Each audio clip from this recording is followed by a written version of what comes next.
Hi, my name is Dr. Ariel Wynn. I'm a pelvic floor physical therapist at Ground Floor PT, and today we're going to pick up where we left off talking about constipation and Parkinson's. But today we're going to focus on the posture that you have while you're on the toilet. So we're going to focus on the anorectal angle, ways that you can sit on the toilet to make it more straight and an easier bowel movement, and different ways that you can adjust this to fit your house and your posture the most. So here we are, and this is actually pretty good bathroom posture. So you can see my feet are a little bit elevated on the squatty potty. You don't necessarily need to use a brand name squatty potty. Any step stool that you have around the house will work.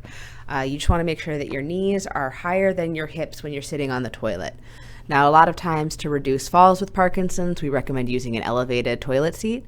So that can actually make it harder to get into this position, because if the toilet seat is higher, then it's going to make it all that much harder to get your knee to be higher than your hip. So you may need a higher stool if you are using a higher toilet seat.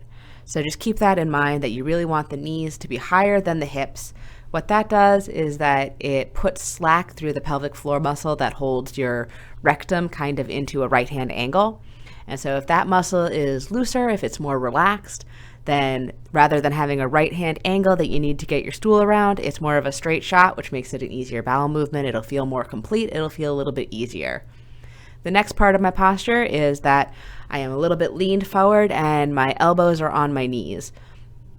This just allows me to relax my upper body so that I can really get into the breathing and the abdominal contraction that you need to have a bowel movement.